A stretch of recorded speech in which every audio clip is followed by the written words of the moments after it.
Hello and welcome to the Grayscale to Color video tutorial. In this series, we'll be looking at how to properly create a painting first in grayscale and then smoothly transitioning into the completed product, of course with color.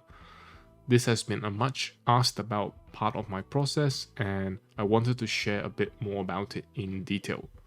And so without further ado, let us begin.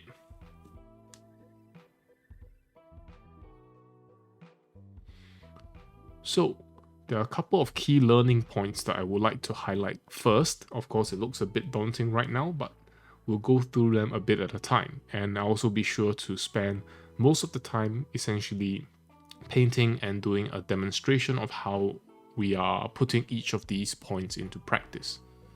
So, firstly, let's look at point number 1 up here.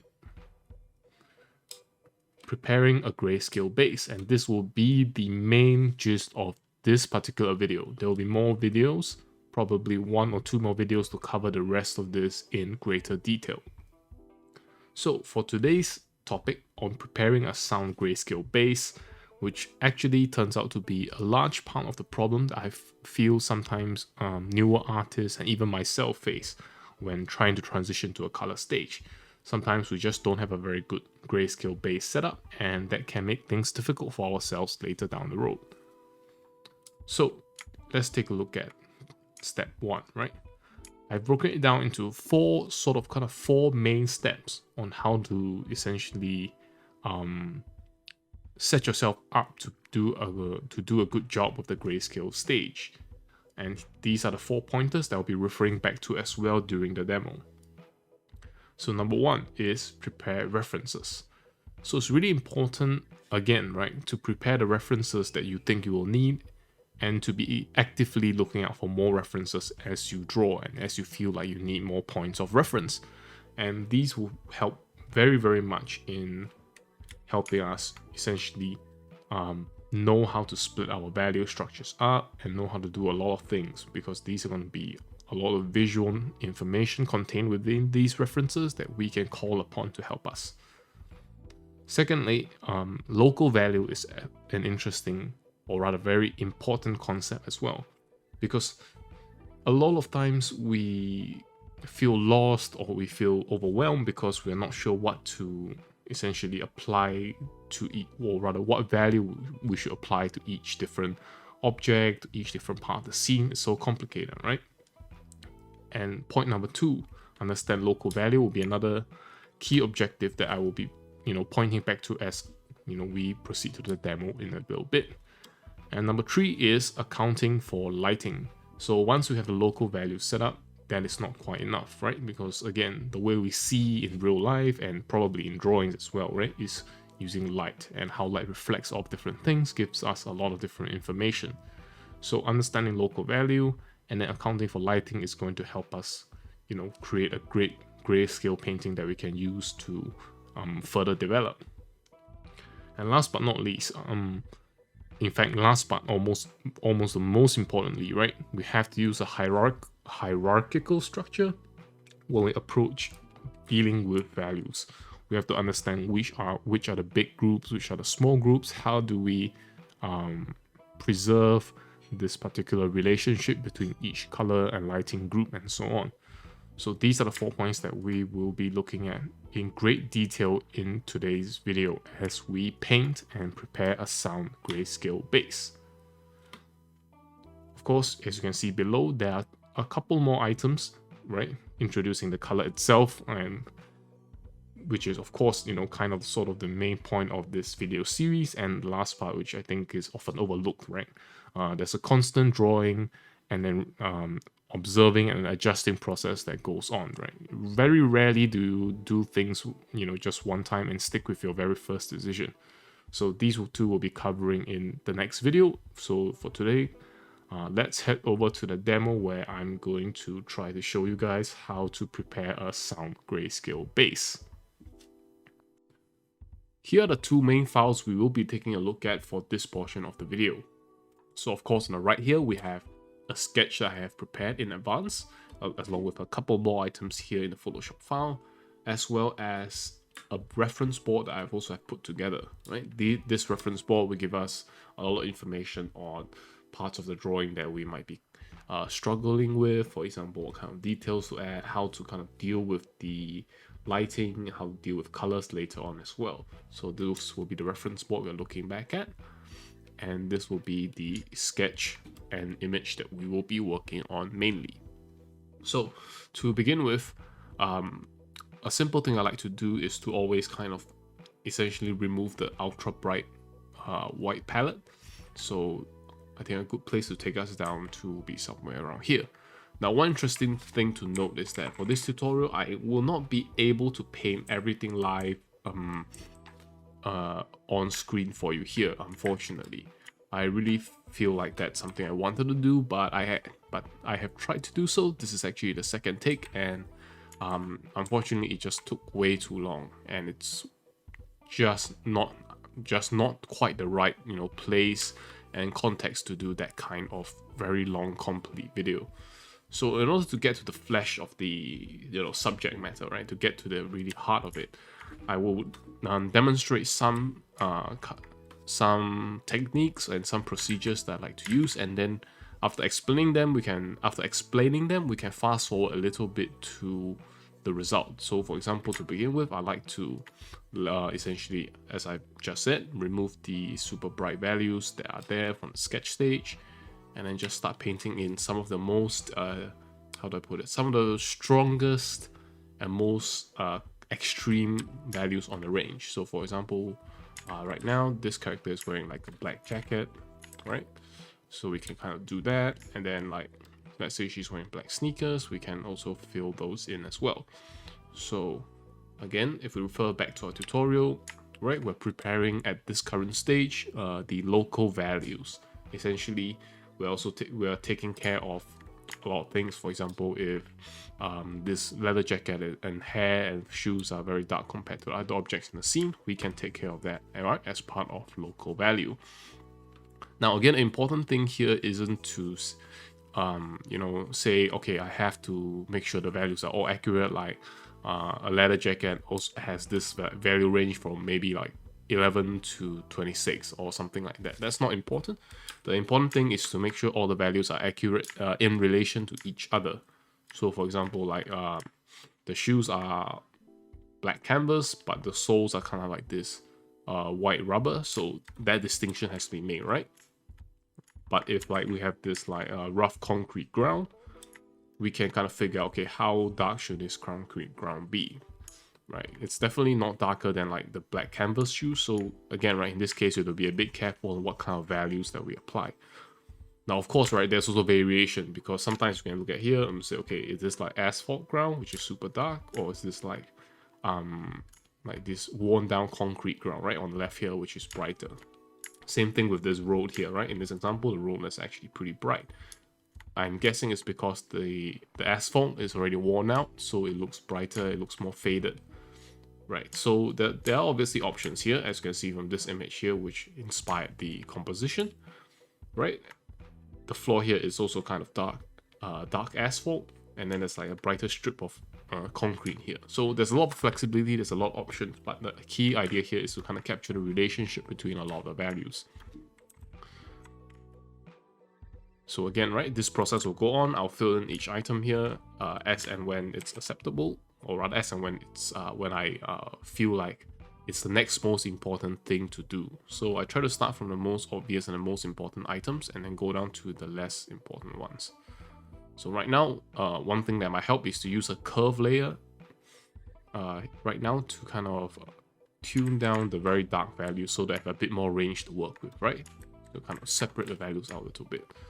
So now we have this brighter piece of concrete here. As you can see, like this is like the kind of concrete barrier that we are essentially referencing from.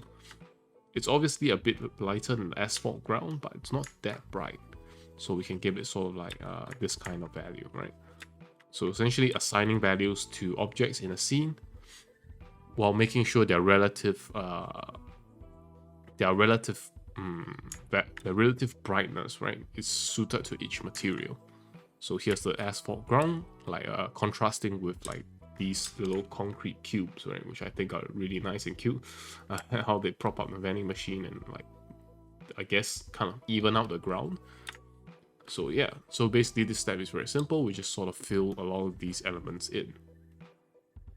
Right, and of course, right, the sketch can change a lot from stage to stage.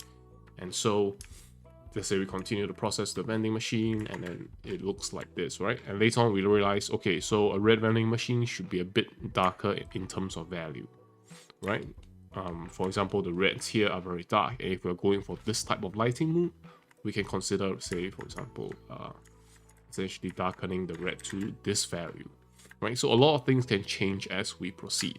So this is kind of the stage where we fill in values of items here and there, and essentially figure out, or rather figure out how to assign our values, right, based on the relative local characteristics and local value of every item, you know, in our scene, right? So here's the understanding local value part, and now we skip forward to a part where I have that all assigned.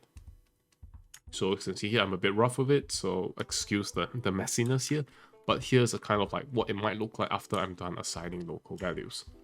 So now, for example, the character is wearing like white pants or something like that. So like notice how the skin tone and the pants and the leg area essentially has the same value, right? While the back wall here is essentially made of white tiles, so right, it stands out a lot from the rest of the items, you know, in the scene. Right, so as we move on, the next step will be to start adding in a few more details, right? So for example, let's say I want to actually express the tiles or actually draw the tiles on the wall, right? I'll do something like this, just roughly kind of create that texture and then do the step, and I have prepared it in advance, and it looks something like this, right? So at this point in time, you can get a better 3D feel of your scene and how you might want to light it, because a lot of the lighting choice also depends on the values of different objects, right? Because if you have a lot of bright objects in the scene, the image can look one particular way, and if you have a lot of dark objects in the scene, it's going to look a different way again, right? So you have to basically set up this local value setup, right, as you see point number 2, before we can start thinking about lighting. So let me move on to the next step. Right, and here as you can see, I took a standard brush, went over some of the structural areas here to make sure they are accounted for properly, right, as well as kind of replacing the back texture here as well. Right, so here is a kind of the phase where I feel it's not too important to be very rigid about it. Like if you feel like some line work here and there is going to help reinforce some of the important perspectives or whatever it is, feel free to just draw things with lines as well. Right, and here you can see I started adding in some cast shadows. So this is kind of the time when I start thinking, okay, do we want a top-down sort of lighting situation? And the answer is yes, right? We can start working on it. So this surface here receives the top-down light, so we're not going to bother with it too much, and instead this like a vertical surface that is going to be affected, right? Same with this area here. This area here is under the vending machine shadow, so we're going to paint it in gently. Right, same with here. With the character's shoes, right? It might be worth it to slightly brighten up the top surface and then darken up the side surface to create the same effect, right? So essentially get that top-down lighting effect going on. So this part is going to take a bit of time, and I've already done this. I tried to record all this part live, and it took quite a while because I also had some back and forth pondering about the decision as to whether to do this in this kind of lighting, this top-down setup, right? Again, we're accounting for the lighting now, right? Should I do this or should I try a different lighting, right? So essentially this is what I do, right? Just painting things accordingly to account for the lighting. So in this case, it's a simple top-down kind of like a moody day without too much complex lighting yet. So right, this part is quite simple. So for example, if I have a wall here, we can sort of pay attention to how the light grades or the gradient of the brightness goes. So generally things higher up are a bit brighter, and things lower down kind of are where like grime accumulates as well. So that's kind of a characteristic that make use of as we sort of kind of light this wall or add lighting effects to this wall. So we can darken up the bottom portion a bit and have the top portion be a bit brighter, excuse me. And then we can have like this occlusion shadow in this part where the wall meets the ground, right? So this is something that you start to pay attention to at this stage in the process, right? And so darken up these areas that are very crowded, they are very compact, right? They need a bit of shadow to make it feel appropriate. And and again, right, as we pay attention to our references, we're going to notice something that on lighting situations like this, things further away tend to have this foggy effect. So of course, we're looking at a very small area here on our piece, but it's still something we can consider, right, as we kind of add in the lighting, right? For example, the foreground is going to be slightly darker than the background area, right? That's something we can do. Just a very slight touch, nothing too egregious or too obvious, right? Because again, this is a small area, we do not want to make it look like this place is so huge and there's a very, very dense fog. Now, of course, there's also an option as well, right? You want to make it look like there's a very dense fog in the area, right? We can just tune up the brightness and then kind of fade out all the dark values in the background, right? Or if there's rain as well, right? We can use this to kind of accentuate the lighting. So this is it for essentially the beginning of the lighting stage, right? So from here on, a lot of fiddling around goes on, because sometimes you realize, okay, I want to change the scene a little bit, or I want to do different things, right? And you can see here as I build up the scene, I say, okay, the road should be wider, so I push things back, right? Here's the stage where you get to be rough, where things are still quite simple, so you can feel free to make the changes as you need. So as you can see here, that's where a lot of change happens, so I'll explain it in a bit, right? But for now, you can see that I've added in more things like these small railings here, right? A bicycle in the background for scale. And a lot of these kind of things actually come in really handy in this part, because you can spend a little bit of time to draw them with simple lines, and they give you a good feel of what the scene might look like in the future as well, right? So for example, right, like if I'm painting normally and then I reach this particular stage, right, I've done my local values, I've dropped in a bit of lighting, I made a bit of adjustments, and then I can say, okay, I want to kind of save this stage like a save file, but I'm not bothered with making an extra Photoshop file, right? One thing I'll do is to do stamp visible, as you can see here in the history. That will create like essentially a flat image of this current stage of the drawing, right? For me, I'm not too particular with separating things out on layers, because I find the layers just get in my way when I want to change things. So saving the whole thing together as a single chunk, it's fine with me. Right, so the next step here is going to be definitely a bit more quote-unquote drastic, because right now the scene is looking a little bit too flat, right? Sure, we could reset as a top-down lighting, sure, you know, certain things are set up, but on a day that is too sort of cloudy and has very weak lighting, that's a bit too boring, right? Even in real life, they do not make for great photographs, so we cannot like replicate it one-to-one as if it will work in every situation, right? So for example, we're going to light the character as well, and so this is the kind of process where a lot of adjustment goes on to adjust the strength of lighting, and honestly, it is quite intuitive. Then the only thing I will say to pay extra attention to is to don't make too big of a change at a single, you know, in a single jump, right? So for example, let's say I want to brighten up this wall, I can't just take like value 90 and then brush it up on the wall, right?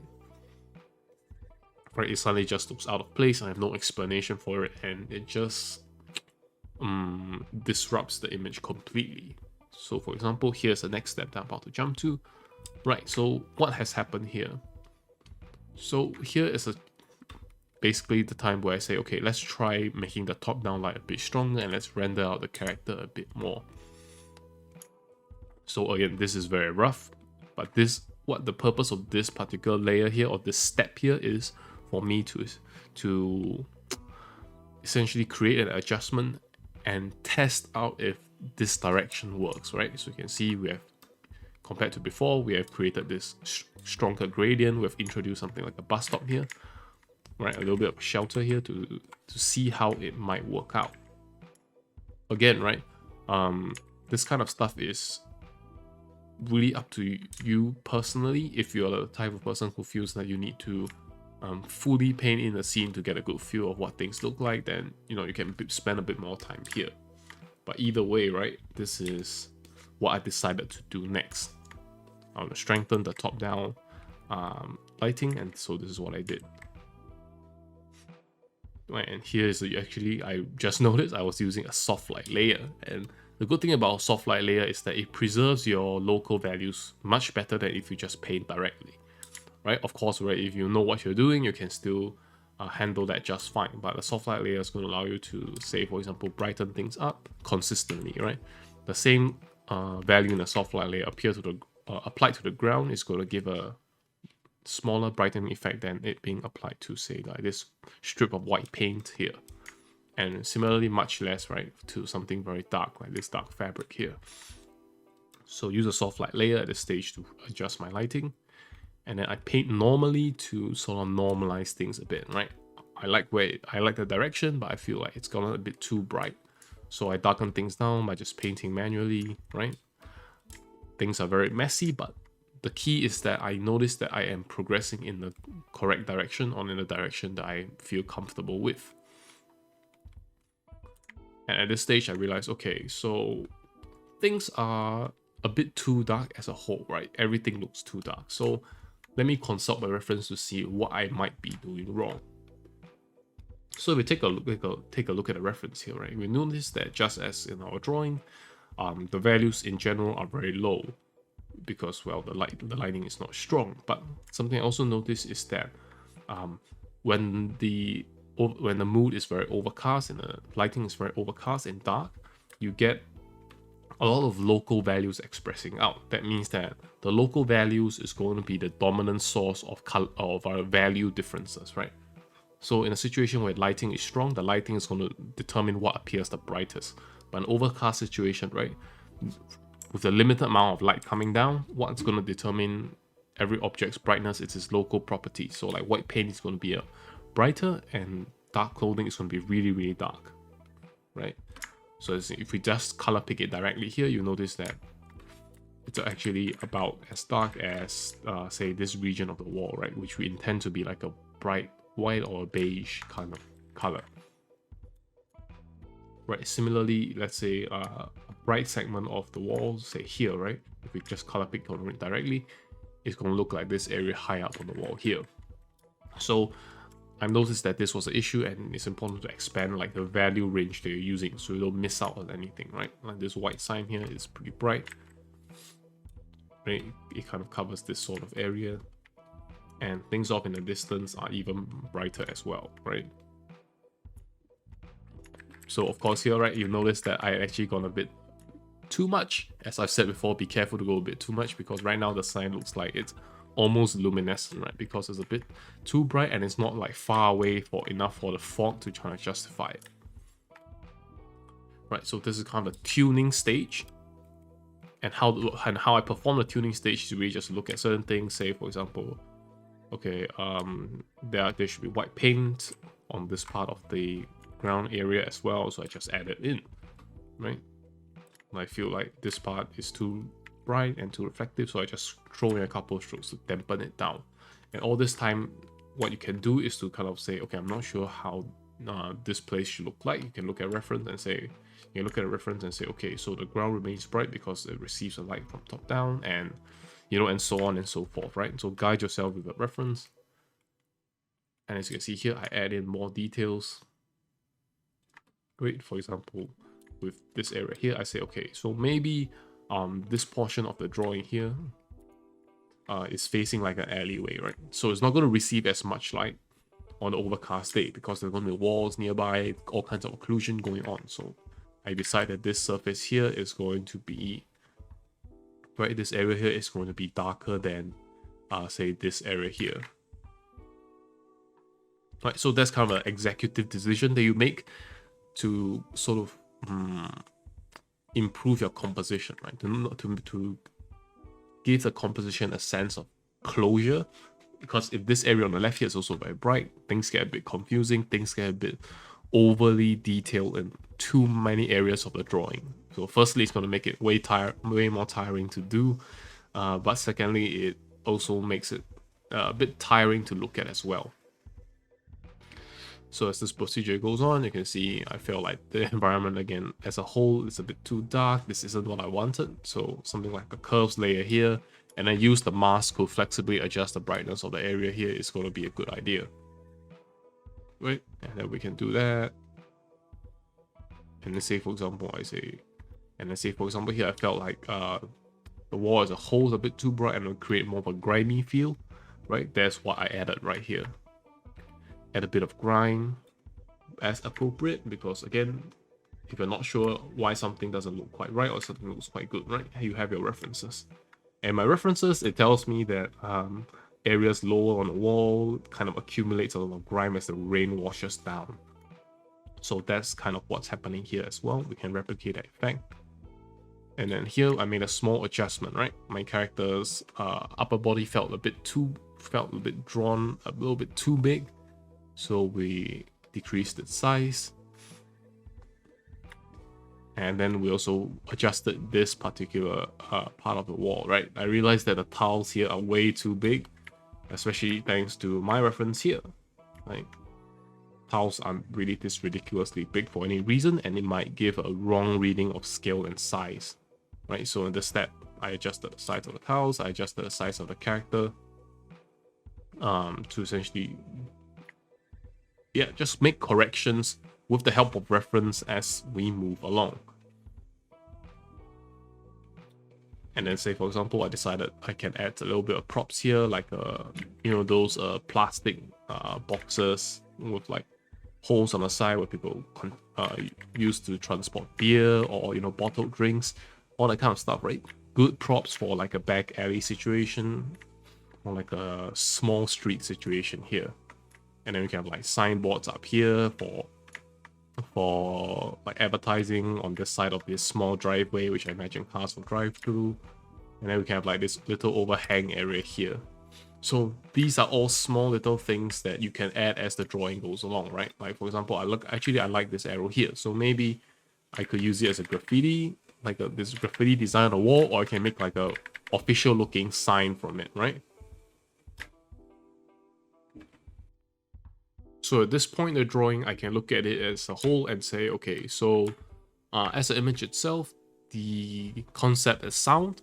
The lighting system is sound enough that so all of my focal points and my focus areas are visible, and they are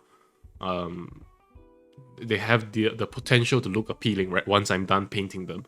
So this is sort of the purpose of the value stage, for you to kind of confirm to yourself that, okay, whatever that I think of and whatever that I think might work actually does work, so we can go ahead with it, right?